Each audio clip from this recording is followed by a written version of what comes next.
हाँ जी, तो नमस्कार, स्वागत है आपका एक बार फिर से करंट की इस महत्वपूर्ण क्लास में। कैसे हैं आप सब लोग? उम्मीद करता हूँ आप सब लोग अच्छे होंगे। तो दोस्तों, राजस्थान की किसी भी प्रतियोगी परीक्षाओं की अगर आप तैयारी कर रहे हैं, तो करंट की क्लास आपके लिए काफ़ी महत्वपूर्ण होने वाली है। तो चलिए आज की क्लास शुरू करते हैं। आज है 3 जून 2026।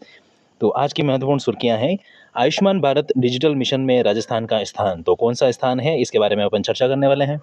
सड़क सुरक्षा और ज़ीरो टॉलरेंस नीति, तो क्या नीति है, इसके बारे में भी अपन पढ़ेंगे। पीएम स्वनिधि योजना का विस्तार, तो इसके बारे में भी अपन पढ़ने वाले हैं। वंदे गंगा जल संरक्षण जन अभियान, तो क्या है जन अभियान, इसके बारे में भी हम देखने वाले हैं और इसके बारे में क्या अपडेट है ये भी अपन जानेंगे।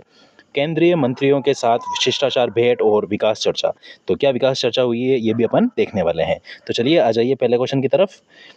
पहला क्वेश्चन हमारा कहता है कि आयुष्मान भारत डिजिटल मिशन यानी कि आभा आभा खाते बनाने में राजस्थान की उपलब्धि के संबंध में निम्नलिखित कथनों पर विचार करिए। तो ठीक है, बिल्कुल विचार करते हैं अपन। तो पहला कथन है हमारा कि राजस्थान में आभा आईडी बनाने में राजस्थान का जो है आभा आईडी बनाने में देश में प्रथम स्थान है। जी नहीं, ये गलत हो जाएगा, है ना। राजस्थान में अब तक 7 करोड़ 19 लाख से अधिक आभा खाते बनाए जा चुके हैं। बिल्कुल 7 करोड़ जो है, यहाँ पे देखिए 7 करोड़ 19 लाख से अधिक आभा खाते बनाए जा चुके हैं। बिल्कुल ठीक बात है। और इसी के साथ जो है राजस्थान है सेकंड पोजीशन पे आ चुका है। ठीक है, अब आप पूछेंगे कि पहले स्थान पे कौन सा राज्य है। तो पहले स्थान पे जो है हमारा राज्य है उत्तर प्रदेश। ठीक है, उत्तर प्रदेश जो है वो पहले स्थान पे आया है और राजस्थान जो है देश में दूसरे स्थान पर है। ठीक है, तो यहाँ पे हमारा जो है सही कथन हो जाएगा यहाँ पे सही पूछा है ना, सही कथन। तो यहाँ पे हमारा सही कथन हो जाएगा केवल कथन 2। ठीक है, तो केवल कथन 2 कहाँ लिखा है? ऑप्शन बी में। ठीक है, तो ऑप्शन बी जो है हमारा करेक्ट आंसर हो जाएगा। ठीक है, ये ध्यान रखना। ठीक है, तो यहाँ पे अपना ऑप्शन जो बी है ये करेक्ट आंसर हो जाएगा। बढ़ते हैं नेक्स्ट क्वेश्चन की तरफ। चलिए, नेक्स्ट क्वेश्चन है कि मुख्यमंत्री भजनलाल शर्मा द्वारा घोषित जीरो टॉलरेंस नीति के अंतर्गत वाहनों में अवैध मॉडिफिकेशन के संबंध में कौन सा कथन सही नहीं है। तो कथन कौन सा सही नहीं है ये आपको बताना है। ठीक है, तो पहला कथन है हमारा कि वाहनों में अनधिकृत लाल नीली बत्तियां या हूटर लगाना प्रतिबंध है। बिल्कुल ठीक बात है। लाल और जो नीली बत्तियां होती है वो भी जो बिना अधिकारी तौर पर जो होती है वो वाली जो बत्तियां लगानी जो है प्रतिबंधित है। यानी कि आप में कोई भी जो है नीली या लाल बत्तियां नहीं लगा सकते। जो अधिकृत जो व्यक्ति होते हैं या फिर अधिकारी जो होते हैं वो ही लगा सकते हैं। ठीक है, बिल्कुल। ये वाहन स्वामियों को अवैध मॉडिफिकेशन ठीक कराने के लिए 7 दिन का अवसर दिया गया है। तो दोस्तों यहाँ पे ध्यान रखना कि अवसर तो दिया गया है, परिपत्र जो है वो जारी करने के बाद जो है 3 दिन का अवसर दिया गया है। ठीक है, 3 दिन में जो है आपको मॉडिफिकेशन जो है अवैध मॉडिफिकेशन जो है वो उसको जो है ठीक कराना होगा। अगर आप 3 दिन में जो अगर ठीक नहीं कराते हैं तो आपके खिलाफ कोई लीगल कार्रवाई हो सकती है, चालान कट सकता है या फिर आपकी जो बाइक वगैरह है या वाहन है उसको जो है जब्त करा सकता है। ठीक है, तो ये ध्यान रखना। यहाँ पे हमारा जो सही नहीं जो कथन पूछा जाए ये सही हो जाएगा। ठीक है, तो ये ध्यान रखना, 7 दिन की जगह 3 दिन का जो है अवसर दिया गया है। ठीक है, नेक्स्ट है कि मानकों से अधिक काली फिल्म का उपयोग करना नियमों का उल्लंघन है। आपने भी देखा होगा कि वाहनों में जो है फोर व्हीलर वगैरह में जो है काली फिल्म जो है चढ़ाना जो है वो उल्लंघन माना जाता है और उसके ऊपर भी चालान किए जा रहे हैं। ठीक है, हाई सिक्योरिटी रजिस्टर्ड प्लेट न लगवाना गंभीर उल्लंघन माना जाएगा। बिल्कुल, जो अपनी जो HSRP जो वाली जो प्लेट होती है अगर वो नहीं लगवाते तो वो भी एक उल्लंघन के तौर पे माना जाता है। ठीक है, तो ये भी आपको ध्यान रखना है। ठीक है, तो अपना सीधा सा आंसर हो जाएगा ऑप्शन बी जो है हमारा करेक्ट आंसर हो जाएगा। ठीक है, नेक्स्ट क्वेश्चन की तरफ बढ़ते हैं।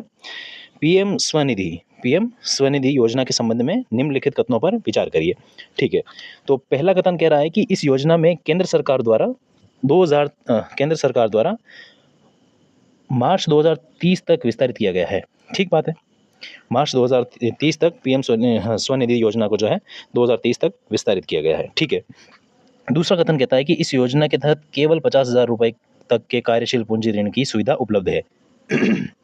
जी नहीं, अब देखिए ये सही तो है लेकिन सिर्फ 50,000 यानी कि यहाँ पे जो देखो यहाँ पे लिखा है केवल 50,000 रुपए तक के कार्यशील पूंजी ऋण की जो सुविधा है यह नहीं है। आपको जो कार्यशील पूंजी ऋण जो उपलब्ध कराया जाएगा वो 3 चरणों में कराया जाएगा। 3 चरण में क्या-क्या होंगे? जैसे पहला चरण हो गया, उसमें आपको 15,000 रुपए की जो है बिना गारंटी या बिना किसी तहकीकात या पूछताछ वगैरह या बिना किसी गारंटी के तहत आपको है ये लोन दिया जाएगा, ठीक है। दूसरे चरण में जो है 25,000 रुपए की जो है सहायता दी जाएगी, ठीक है। और तीसरे चरण में जो है ये 50,000 रुपए की सहायता दी जाएगी, ठीक है। अब ये पीएम स्वनिधि योजना जो है ये क्यों चलाई जा रही है? जो जो मतलब कि रोड साइड पे जो ये होते हैं ना वेंडर्स वगैरह, इनको जो है वापस आर्थिक रूप से मजबूत करने के लिए जो है ये पीएम स्वनिधि योजना जो है चलाई जा रही है, ठीक है। ताकि वो अपना जो बिज़नेस जो है वो सुचारू रूप से चला सकें और किसी भी बिना समस्या के, यानी कि बिना किसी समस्या के सीधे-सीधे बिना गारंटी के जो है लोन प्राप्त कर सके, ठीक है। तो ये हो जाएगा पीएम स्वनिधि योजना, ठीक है। तो इसमें जो हमारा पूछा है कि कौन सा कथन सही है, तो सही कथन कौन सा हो जाएगा अपना? पहला कथन, ठीक है। पहला कथन जो है ये सही हो जाएगा, ठीक है। तो यहाँ पे केवल एक कथन जो है ये करेक्ट आंसर है, ठीक है। तो ऑप्शन ए को आप मार्क कर लीजिए और करेक्ट कर लीजिए, ठीक है। यहाँ पे दूसरा कथन जो है यहाँ पे सिर्फ 50,000 रुपये लिखा है, जबकि केवल 50,000 नहीं है। यहाँ पे 15, 25 और 50,000 3 चरणों में जो है कार्यशील पूंजी जो है ऋण की सुविधा जो है उपलब्ध कराई जाएगी, ठीक है। तो स्क्रीनशॉट ले लो इसका और फिर बढ़ते हैं आगे, ठीक है। आगे बढ़ते हैं। वंदे गंगा जल संरक्षण जन अभियान 2026 के संदर्भ में निम्नलिखित गतिविधियों में से कौन सी गतिविधि हाल ही में प्रदेश भर में आयोजित की गई थी? हाल ही में वंदे गंगा जल संरक्षण अभियान जो है ये चलाया गया था और बीसलपुर जो टोंक में है वहाँ से इसका जो है उद्घाटन करके शुरू किया गया था, ठीक है। इसमें जो है श्रमदान वगैरह शामिल थे। श्रमदान है, जल पूजन है, पौधारोपण और जागरूकता कार्यक्रम है। इसमें कुओं, बावड़ियों, जल जो भी जल के स्रोत होते हैं उनकी सफाई वगैरह करना, उनके पाल पर जो है पौधारोपण वगैरह करना, ये सब करके जागरूकता कार्यक्रम भी जो है चलाया गया था, ठीक है। तो अपना सीधा सा आंसर हो जाएगा ऑप्शन सी, ठीक है। आगे बढ़ते हैं। देखिए, हाल ही में मुख्यमंत्री भजनलाल शर्मा ने नई दिल्ली में केंद्रीय मंत्रियों के साथ राजस्थान के विकास को लेकर चर्चा की। इस संदर्भ में निम्नलिखित का मिलान कीजिए, ठीक है। सूची 1 को जो है सूची 2 से मिलाना है, ठीक है। तो अब अपन बात करें कि उपभोक्ता मामले, खाद्य और सार्वजनिक वितरण, ठीक है। तो इनके जो मंत्री हैं ये है प्रहलाद जोशी, ठीक है। तो उपभोक्ता मामले और खाद्य और सार्वजनिक वितरण के जो मंत्री हैं ये है प्रहलाद जोशी, ठीक है। जबकि श्रम एवं बेरोजगार युवा कार्यक्रम और खेल मंत्री जो है ये है डॉक्टर मनसुख मंडाविया, ठीक है। तो ये ध्यान रखना, 1 का हो जाएगा 2 और 2 का हो जाएगा 1, ठीक है। 1 का यहाँ पे 2 और 2 का 1, ठीक है। तो अपना करेक्ट आंसर हो जाएगा दोस्तों ऑप्शन ए, ठीक है। तो ऑप्शन ए जो है हमारा करेक्ट आंसर हो जाएगा, ठीक है। ये भी ध्यान रखना, ये मंत्री और उनके मंत्रिमंडल का जो है पूछा जा सकता है आपको, ठीक है। तो ये भी ध्यान रखना, ठीक है। हाँ जी, तो नेक्स्ट आ जाओ अब कि हाल ही में, 1 मिनट में कलर चेंज कर लेता हूँ एक बार। हाल ही में स्वीकृत बूंदी कोटा ग्रीनफील्ड हवाई अड्डा परियोजना के बारे में सही कथन है। तो इनमें से कौन सा सही है ये आपको कमेंट करके बताना है, ठीक है। कमेंट करना और बताना कि इसका कौन सा जो है आंसर है, ठीक है। सही कथन बताना है, ठीक है। तो